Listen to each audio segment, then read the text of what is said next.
Taib. Ya, terima kasih kita sudah dengarkan dari tim Wakil Kiai Imad. Jelas ya, yang paling menggembirakan tadi kejelian Said Mudakori menjelaskan kalau ternyata bisa terbukti melalui surat itu berarti Ki Imad akan otomatis taslim. Alhamdulillah. Ini gentle namanya. Selanjutnya dari pihak kontra, silahkan kami beri waktu 20 menit mulai sekarang. Bismillahirrahmanirrahim. Assalamualaikum warahmatullahi wabarakatuh. Waalaikumsalam Alhamdulillah. warahmatullahi wabarakatuh. Allahumma salli ala sayyidina Muhammadin al-Fatih lima ughliq wal khatim lima sabaq nasiril haqqi bil haqq wal hadi ila siratal mustaqim wa ala alihi wa sahbihi haqqa qadrihi wa miqdaril azim. Baik. Kenapa saya duduk di sini? Kenapa saya belakangan ini cukup fokus meneliti masalah ini? Ini berangkat dari pemikiran bahwasanya orang-orang seperti Al-Imam Al-Haddad yang mengatakan walana khairul anami abu wa ila sibtaini nantasibu, kemudian seperti Al-Habib Ali bin Muhammad Al-Habsyi sahibul Maulid yang mengatakan jaddi Muhammad wa antum ba'da jaddi khalaf, dia mendeklar. Begitu pula Sayyidina Ali bin Abu Bakar As-Sakran dan semuanya kibar habaib. Kalau memang tesis Kiai Imad benar, berarti mereka semua pendusta dan bohong atas nama Rasulullah SAW. Nggak main-main konsekuensinya ini. Dan mereka adalah mata rantai keilmuan banyak ulama-ulama kita. Itu yang pertama. Kemudian yang kedua, ini banyak ulama-ulama besar. Di antaranya ya Al-Imam Al-Muhbi dalam Khulasatul Athar itu mengatakan bahwasanya Ba'alawi itu adalah dzurriyyah Alawi bin Ubaidillah bin Ahmad. Kemudian dia mengatakan wa nasabuhum mujmi'un alaihi ahlut tahqiq. Beliau mengatakan nasabuhum mujmi'un alaihi ahlut tahqiq. Ini ijma' yang tahqiq, ahli tahqiq ijma bahwasanya nasab mereka ini benar. Begitu pula di sini Al-Imam As-San'ani di dalam kitabnya Al-Amir As-San'ani, pengarang Subul Salam yang dipakai di pesantren-pesantren ini kitab. Ya, beliau dalam kitabnya Al-Masail Al-Mardiyah fi Ittifaqil Ahli Sunnah wa Zaidiyah. Beliau mengatakan bahwasanya Sa'ad Al-Abi Alawi hum ahlul bait bila raibin adlan wa syar'an wa 'urfan. Enggak sampai di situ. Kemudian Al-Imam An-Nabhani yang merupakan gurunya Hadratus Syekh Hasyim Asy'ari. Al-Imam An-Nabhani mengatakan apa? Bahwasanya ajma'atil ummah, sepakat umat Islam bahwasanya Sa'ad Al-Abi Alawi, kata An-Nabhani, as-sahu ahlul baiti nasaban. Ini referensinya bisa dilihat di buku yang telah saya tulis di bulan Ramadan itu. Semuanya saya rinci karena nggak ada waktu untuk sebutkan satu persatu. Ini berangkat dari kalau memang Kiai Imad benar, apakah ini ulama ini ngomong asal-asalan? Ulama ini ngomong tanpa dasar, asbun, asal bunyi. Karena ini soal nasab Rasulullah, yang ngomong tanpa data dusta. Dusta ini konsekuensinya ulama tahu, dilaknat oleh Allah Subhanahu wa taala, bahkan masuk neraka kitib ala alisim Rasulullah sallallahu alaihi wasallam. Jadi ini berarti ada yang nggak benar. Nah, saya mulai bahas dari mana ini, kita bicara soal ilmu nasab. Biasakan bicara satu ilmu dengan kaidah yang ada di ilmu tersebut. Jangan mengarang kaidah sendiri. Bagaimana sih cara itsbat nasab? Ini yang mesti pertama kita pikirkan. Ajukan pertanyaan. Kaifa yakunu itsbatun nasab? Bagaimana cara itsbat nasab? Mau mengatakan sebuah nasab ini sahih atau tidak? Oh, ternyata dibahas. Siapa yang bahas? Di antaranya ada seorang ahli teori nasab, Sayyid Hussein Haidar Al-Hashimi. Ini banyak dikutip oleh Kiai Imad di dalam karyanya, khususnya teori tentang ilmu nasab. Ini Kiai Imad banyak kutip. Artinya referensi yang saya kutip ini yang dikutip oleh Kiai Imad. Beliau menyebutkan ada beberapa turuk, cara. Berarti salah satu saja udah cukup. Ada beberapa cara untuk mengitsbat nasab. Di antaranya yang pertama syuhra istifadhah fi baladihi, di negerinya, satu. Yang kedua, ini tariqus tsani, kutubun nasabin al-abdal, al-ulama al-thiqat al-muhaqqiqin al-athbat allati lam talhaqha aydi ruwat al-abithin wad-du'afa al-matrukin wal-wudda' al-kadhibin la siyama in kanat mashhura muntashirah amma in kanat makhtuta fa yajibu tathabbut min al-khutut wa muqabalat an-nusa al-makhtuta wa mata 'urifa khattun nasaba al-muhaqqiq al-thiqah fa innahu yu'mal bihi wa yakunu mustanadan syar'iyyan wa 'alaihi al-'amal fil qadim wal hadith. Jadi salah satu yang penting di sini selain syuhra istifadhah, nanti akan dibahas karena waktunya sempit saya nggak bahas syuhra istifadhah. Salah satu cara itsbat nasab, ada keterangan dari ulama nasab, nggak ada batasan harus zaman. Ini catat baik-baik nih. Jangan ngarang metode sendiri ketika bicara sebuah ilmu. Nggak ada keterangan harus sezaman. Bahkan di sini dikatakan wa ma ta'urifa khattun nasabah al-muhaqqiq. Ketika diketahui, oh ini ada satu nasabah muhaqqiq yang memang diakui sebagai nasabah. Ketahui ini tulisan dia betul dan dia thiqah. Maka apa yang dia tulis jadi mustanadan syar'iyan, jadi pondasi syariat untuk menentukan bahwasanya nasab itu sahih. Jadi itu yang pertama. Ketika ada seorang nasabah di kitab nasabah yang muhaqqaq, yang sudah dipastikan, apalagi kitabnya muntasyir, apalagi diakui oleh ulama, dia menulis nasab, berarti diterima nasab tersebut sahih, karena ulama nasab itu kalau nulis berdasarkan verifikasi nasabah. Kalau nggak berdasarkan verifikasi ini nggak diterima, dia nasabah. Karena kalau nggak ada ini nasab ini bukan kreasi, bukan ijtihadi. Nasab ini soal verifikasi data yang dari sebelumnya terus nyambung. Kalau dia nggak ada data, bagaimana dia mau nyantumkan? Makanya nasab itu diterima. Nah, berikutnya Syekh Ibrahim bin Mansur juga yang dikutip oleh Kiai Imad mengatakan qabulu da'wan nas fi ansabihim 'ala syuhra wal istifadha wa syahadah wa salasil ansab wa aqwalin nasabin al mu'tabarin. Diterimanya pengakuan nasab seseorang berdasarkan salasil ansab, ada silsilah nasab. Kemudian enggak sampai situ, aqwalil nasabin al mu'tabarin, ada perkataan nasabin. Nasabin mengakui nasab itu mu'tabar. Maka di situ berarti diterima. Enggak ada batas harus sezaman. Silahkan cari di kitab teori nasab manapun, enggak ada yang bahas harus sezaman ya ikhwan. Ini catatan penting. Jadi kalau bahas satu ilmu berdasarkan teori ilmu tersebut. Jangan ngarang teori sendiri. Jangan ente ngaji fikih pakai teori ilmu nahu. Jangan ente ngaji usul fikih pakai teori ilmu sorof. Nggak nyambung, nggak ketemu. Sampai kiamat juga nggak ketemu urusannya. Dan ini bisa merusak daripada disiplin keilmuan. Nah sekarang pertanyaannya, apakah nasab sadal Abi-Alawi? Sebetulnya ada beberapa ibarah lagi ulama yang menyatakan demikian. Saya lanjut saja karena keterbatasan waktu. Apakah nasab sadal Abi-Alawi diakui oleh para nasabah? Satu, naam, diakui oleh para nasabah. Yang pertama, ya, Al-Imam Murtada Az-Zabidi di dalam kitabnya Raudhul Jalil mengutip perkataan Syekh Syaraf Al-Ubaididi. Ini dibantah oleh Kiai Imad, dikatakan di kitab cetakan dia nggak ada. Saya langsung kembali ke manuskrip aslinya yang dipakai oleh Badib, dan ternyata manuskrip itu pula yang dipakai oleh Muhaqqiq Raudhul Jalil yang kitabnya ada di Kiai Imad. Itu dia manuskrip yang dipakai. Ternyata manuskripnya Muhaqqiqnya yang nggak mencantumkan. Keterangan Syekh Syaraf Al-Ubaidillah yang wafat tahun 435 dikutip oleh Murtada Az-Zabidi pengarang Syarhul Ihya Ithaf Sadah. Beliau merupakan nasabah, khatimatun nasabah fil qarni tsani asyar wa tsalits asyar, keterangan para ulama. Nah, dikutip Syekh Syaraf Al-Ubaidillah menjelaskan bahwasanya di situ Ahmad bin Isa punya anak yang namanya Abdullah, kemudian dia hijrah dari negerinya Basra kemudian sampai ke Hadramut. Saya nggak bacakan ibarahnya. Kemudian berikutnya siapa lagi? Ada nasabah Muhammad bin Kadhim Abil Futu Al-Yamani. Nah, di sini berbicara di dalam halaman 52 di dalam kitabnya Nafhal Ambariyah, beliau menyatakan bahwasanya yang namanya Abdullah itu punya Ahmad bin Isa punya anak namanya Abdullah, dan seterusnya dan seterusnya. Silahkan buka langsung. Itu sudah dikutip juga oleh Kiai Imad. Itu perkataan nasabah dalam kitab nasab. Begitu pula di tahun 996 ada Sayyid Muhammad bin Husain As-Samarqandi. Beliau mengutip di sini bahwasanya ya Sayyidina Ahmad bin Isa hijrah. Nah, kemudian punya anak yang namanya Abdullah. Abdullah punya anak namanya Alwi, lengkap. Alwi punya anak namanya Muhammad. Muhammad punya anak namanya Alawi lagi. Alawi punya anak namanya Ali Khala Agasam dan seterusnya. Wa Ali Khala Agasam punya anak namanya Sahib Mirbat. Muhammad Sahib Mirbat punya anak lagi namanya Alawi wa Ali. Dan seterusnya sampai ke situ, sampai ke Abdul Malik di sini disebutkan. Sampai ke Abdul Malik. Ini yang menyebutkan nasabah di dalam kitab Tuhfatul Talib, yaitu beliau yang namanya Sayyid Muhammad bin Husain As-Samarqandi Al-Madani, seorang nasabah. Artinya sudah memenuhi syarat. Enggak sampai di situ ada nasabah Sayyid Dhamin bin Syadqum, wafat tahun 1090. Ini salah satu kitab nasab yang jadi rujukan. Di sini juga beliau mengatakan bahwasanya yang namanya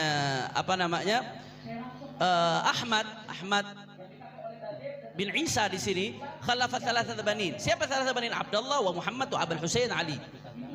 Dan seterusnya. Bahkan di sini dia mengatakan Abdullah punya anak namanya Alawi, Alwi punya anak namanya Muhammad lagi. Sampai ke situ, sampai Muhammad bin Alawi bin Abdullah bin Ahmad bin Isa. Ini kesaksian seorang nasabah. Secara teori ilmu nasab ini udah selesai. Karena dia tidak melakukan ini kecuali setelah verifikasi.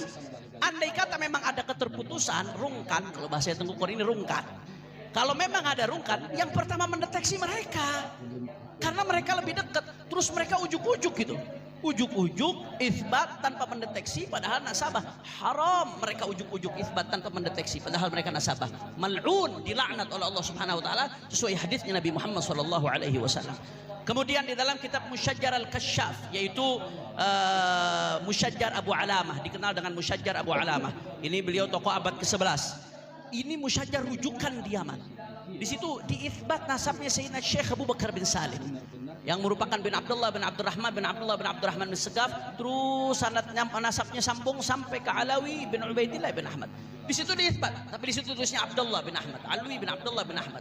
Diisbat oleh Musyajjar Abu Alamah, dan isbatnya Musyajjar Abu Alamah ini dijadikan di Muqaddimah Khidmah Asyirah, di situ dilampirkan ada surat dari Imamul Yaman. Imamul Yaman. Imamul Yaman itu kalau kita sekarang kayak presidennya Yaman. Nah, kurang lebih di hampir 100 tahunan yang lalu itu bikin surat semacam seperti keputusan imam meng-ACC nasab Sayyid Al-Alawi berdasarkan musyajjarnya Abu Alamah tadi, karena dia mengatakan karena musyajjar Alamah alaihi al-i'timad fi dual al-yamaniyah.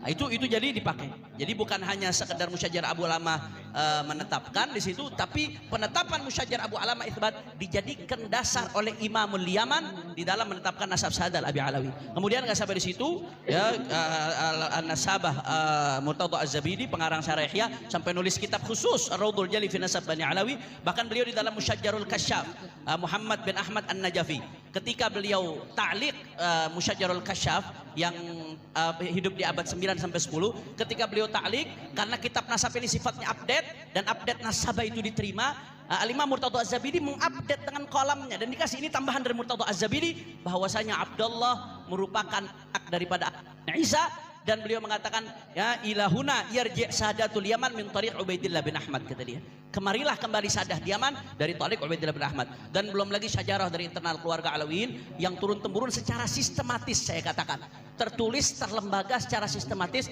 dari Sayyidina Ali bin Abu Bakar Sakran sampai detik ini yang terus diupdate, dan itu kronologinya dimuat dalam kitab guru saya atau Tasawwurul Waqi' yang ditulis oleh Sayyid Amjad Abu Futaim bin Syekh Abu Bakar bin Salim. Itu guru saya dalam ilmu nasab beliau. Nah, itu yang pertama. Jadi secara teori udah selesai. Ketika diakui oleh ulama nasab muktabar, ulama nggak meneruskan harus zaman. Ketika ulama nasab muktabar, yang berarti konsekuensi ketika dia mengakui dia telah melakukan verifikasi yang menurut dia memenuhi syarat, itu udah selesai, nggak ada masalah. Selanjutnya di Kutubut Tarikh, kadang-kadang ada yang bertanya, buat apa Kutubut Tarikh? Kita bicara kitab nasab. Kutubut Tarikh buat apa? Kita bicara kitabun nasab. Nah sekarang begini, ulama sendiri mengatakan, Ibrahim ibn Mansur yang sering dikutip oleh Kiai Imad, wa kadza yazdadun nasabu quwwatan ala quwwatin idza ittafaqat hadhihi syuhra wal istifadah ma aqwal ulama nasab wat tarikh wat thiqat fi hadan nasab. Ya, nasab ini menjadi tambah kuat, kuat di atas kuat. Kalau syuhra istifadah dikuatkan dengan perkataan ulama nasab, nasabah udah mengakui, kemudian ditambah ada perkataan ulama-ulama tarikh yang thiqat yang menyebutkan Sayyid Al-Abi Alawi. Ketika ulama-ulama tarikh menyebutkan, itu menambah nasab kuat, makin kuat, saudara. Jadi dia menjadi bukti penunjang, karena ilmu nasab dengan ilmu sejarah saling berkaitan satu sama lain, sebagaimana dijelaskan dalam Rasail fi Ilmu Nasab yang juga sering dikutip oleh Kiai Haji Imaduddin. Nah sekarang apakah para sejarawan menyebutkan Sayyid Al-Abi Alawi? Ini yang pengen saya bahas. Al-Janadi, Kiai Imad membantah bahwasanya yang di Al-Janadi itu adalah Ba'alawi yang ada sekarang. Di Al-Janadi pertama disebutkan Bani Jadid, Abil Hasan Ali bin Muhammad bin Ahmad bin Jadid, terus nyambung sampai Jadid bin Abdullah bin Ahmad bin Isa. Itu di sebagian halaman. Di halaman lainnya jangan lupa Syekh Al-Janadi tahun 732, ini muarrikh Yaman yang jadi rujukan di Yaman, itu menyebutkan ada nama-nama. Dan beliau menyebutkan juga di sini ya bahwasanya Abil Jadid inda ahli Yaman asluhu min Hadramut min asyraf hunalika yu'rafun bi Al-Abi Alawi baiti salahin wa ibadatin ala tariqit tasawuf wa fihim fuqaha ya'ti dzikru man atahaqqaq insyaallah ma'a ahli baladih. Ya, di sini Al-Janadi menegaskan mereka Sayyid Al-Abi Alawi ya itu adalah asluhu min Hadramut, asalnya dari Hadramut, dari asyraf di sana ahlul bait yu'rafun bi Al-Abi Alawi, yang dikenal dengan Abi Alawi. Yang pertama pertanyaan saya, silahkan datangkan bukti ada Ba'alawi lain di Hadramut selain Ba'alawi ini. Silahkan datangkan bukti ada Ba'alawi lain di Hadramut selain Ba'alawi ini. Udah ma'ruf di Kutubut Tarikh dari awal sampai sekarang, nggak ada Ba'alawi lain di Hadramut selain Ba'alawi keluarga Ali bin Ubaidillah. Kiai Imad mengatakan bukan. Mana bukti yang mengatakan bahwasanya ada Ba'alawi lain selain Ba'alawi ini? Tunjukkan kepada kami. Itu yang pertama. Yang kedua, jangan lupa Al-Janadi menyebutkan nama-nama. Yang nama-nama ini semuanya dibantah oleh Kiai Imad sebagai Ba'alawi. Mari sama-sama kita lihat. Ya, yang pertama dia menyebutkan nama Abu Marwan laqaban, wa ismuhu Ali bin Ahmad bin Salim dan seterusnya. Terus dikatakan di sini wahwa awwalu man tasawwaf min baiti Aba Alawi. Ini disebutkan oleh Janadi. Nah, ternyata kitab Jadadi ini nggak berdiri sendiri. Kita kalau memahami satu kitab, kadang memahami juga kitab yang lain yang berkaitan dengan kitab tersebut. Imma mukhtasar, imma syarah, imma istidrakat ala kitab tersebut. Kitab Al-Janadi As-Suluk ini diringkas oleh ulama abad ke-800 tahun 800-an. Namanya Al-Allama Al-Mu'arrikh Husain bin Abdurrahman Al-Ahdal. Nama kitabnya Tuhfatuz Zaman. Tuhfatul Zaman ini ringkasan daripada suluk, tapi beliau di situ menegaskan di kitab itu, saya bukan hanya ngeringkas, tapi saya juga melakukan tashih, karena nuskho yang saya terima ada banyak sakot, ada banyak kesalahan dan lain sebagainya. Beliau juga melakukan tambahan-tambahan. Nah ternyata dan kitab Tuhfatul Zaman ini sebagaimana disebutkan Sakhawi ini dijadikan rujukan oleh Ibn Hajar Al-Asqalani, bukan kitab abal-abal ini, dijadikan rujukan oleh Ibn Hajar Al-Asqalani. Di dalam Tuhfatul Zaman diluruskan bahwasanya termasuk yang dimaksud di situ ada ibarat yang gugur. Kata Tuhfatul Zaman, ada ibarat yang gugur. Apa ibaratnya? Ibaratnya di sini disebutkan ya dari dalam kitab Tuhfatul Zaman bahwasanya wabihi tafaqqaha Muhammad bin Ali Ba'alawi wa huwa awwalu man tasawwafa min baiti Ba'alawi. Ini ibarat yang gugur dari suluk. Muhammad bin Ali Ba'alawi wa huwa awwalu man tasawwafa min baiti Ali Ba'alawi. Siapa Muhammad bin Ali yang awwalu man tasawwuf dalam sanad Thariqah Ba'alawi? Bagi Muqaddam Muhammad bin Ali Ba'alawi jelas. Jadi kalau baca suluk saja, Anda kalau baca satu kitab, baca kitab yang lain kalau Anda nggak paham, jangan langsung memvonis. Di Tuhfatul Zaman jelas. Kemudian dia mengatakan, oh Tuhfatul Zaman yang mentahqiq itu seorang Ba'alawi. Oh itu nggak profesional. Yang mentahqiq seorang Ba'alawi. Dia mentahqiq berdasarkan muqabalatun nusakh. Silahkan buktikan manuskrip kalau memang dia nggak amanat dalam tahqiqnya. Ini muhaqqiq besar Abdullah Al-Habsyi, dikenal di Yaman sebagai salah satu ahli sejarah dan banyak sumbangsihnya dia di dalam turath daripada Yaman. Nah, kalau Anda mau menyalahkan silahkan buktikan manuskripnya bahwasanya muhaqqiq ini tidak amanah. Nah, ini diluruskan ternyata ada sakot di situ. Kemudian nggak sampai di situ ada nama-nama lain yang dibantah. Di antaranya di sini disebutkan wa min baiti Abi Alawi, ya di sini disebutkan Allahumma shalli ala Muhammad. Wa minhum Ali bin Ba'alawi kana katsiral ibadah azimal qadar dan seterusnya. Disebutkan juga di sini wa li aliyin waladun ismuhu Muhammad bin Salah walahu ibnu am ismuhu Ali bin Ba'alawi. Kemudian ba'du tafasil Ba'alawi Ahmad bin Muhammad kana faqihan fadilan tufiya sanah 724 wa Abdullah bin Alawi baqin ila al-an hasan at-ta'abbud wa suluk at-tasawuf minhum Abu Bakar bin Ahmad fihi ibadatul mardi. Ini nama-nama disebut. Siapa nama-nama ini? Sama Kiai Imad dipermasalahkan karena Kiai Imad mungkin memang ada kekeliruan saya juga di risalah saya yang awal akan saya revisi. Saya mengatakan Ali bin Ba'alawi di sini adalah Sayyidina Ali Khala Agasam. Ternyata setelah saya tanya kepada guru saya yang di Hadramut, ternyata saya yang salah paham. Walaupun ada kemiripan karamah, tapi Ali bin Ba'alawi di sini yang dimaksud adalah Sayyidina Ali bin Alawi bin Ibn al-Faqih al-Muqaddam. Ali bin Alwi al-Ghuyur Ibn al-Faqih al-Muqaddam tufi tahun 709 Hijriah. Artinya apa? Artinya itu sezaman dengan Al-Janadi. Kemudian selanjutnya anaknya siapa? Walahu Muhammad, walahu ibn, namanya walahu waladun ismuhu Muhammad ibnun Salah. Ada atau di dalam Tuhfatul Zaman ibnun fihi salah. Ada kesolehan di dalamnya. Siapa dia? Muhammad bin Ali. Muhammad Maulad Dawilah bin Ali sahibud darak bin Alawi al-Ghuyur bin al-Faqih Muqaddam yang lahir di tahun 705 Hijriah, wafat 765. Sedangkan Al-Janadi, perhatikan, Al-Janadi itu wafat tahun 730 Hijriah. Nah kemudian yang disebutkan di sini Ali sahibud darak bin Alwi al-Ghuyur wafat tahun 709. Kemudian Muhammad bin Ali sahibud darak Muhammad Maulad Dawilah itu lahir tahun 705. Artinya di zamannya Al-Janadi. Ketika Janadi wafat umur beliau 25 tahun kurang lebih. Kemudian berikutnya di sini disebutkan walahu ibn Am. Ibn Amnya siapa? Ali bin Ba'alawi. Dia punya sepupu namanya Ali bin Ba'alawi. Ternyata sepupunya di sini benar Ali bin Abdullah Ba'alawi. Abdullah Ba'alawi itu paman daripada Muhammad Maulad Dawilah. Dia punya anak namanya Ali. Ini semuanya di Syamsul Thahirah ada. Silakan Anda cek. Ya, wafatnya tahun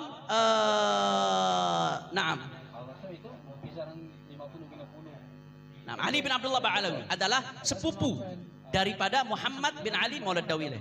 Kemudian selanjutnya walahu ibn Am ismuhu Ali bin Ba'alawi. Kemudian juga wa Abdullah Alawi bakin ilal an. Abdullah Alawi yang sampai sekarang ada sampai zaman Janadi. Zaman Janadi kapan hidupnya? Sampai 730. Abdullah sini siapa? Ternyata Abdullah Ba'alawi. Abdullah Ba'alawi bin Alwi al-Ghuyur. Beliau wafatnya tahun 731 di zaman Janadi lagi. Kemudian selanjutnya ada Ahmad bin Muhammad Ahmad bin Muhammad. Ternyata Ahmad bin Muhammad ada Ahmad Syahid Ibn Al-Faqih Muqaddam. Silahkan lihat di Syamsul Zahirah. Itu wafat tahun 706 Hijriah. Berarti di zamannya Janadi juga. Kemudian Abu Bakar bin Ahmad. Ada Abu Bakar bin Ahmad. Yang ini yang maksud ada Abu Bakar Al-Wari' bin Ahmad Syahid. Wafatnya sama dengan ayahnya 706 Hijriah. Artinya nama-nama ini yang semua disebutkan di zaman Janadi. Gampangnya sedikit lagi. Ustaz, habis waktu. Mohon maaf. Menyempurnakan karena nggak sempurna ini keterangan ini. Minta 1 menit lagi Cukup, untuk ya. menyempurnakan. Cukup. Minta Baik, maaf. nanti Minta maaf. ditambah. Ya. Taib, kita langsung saja.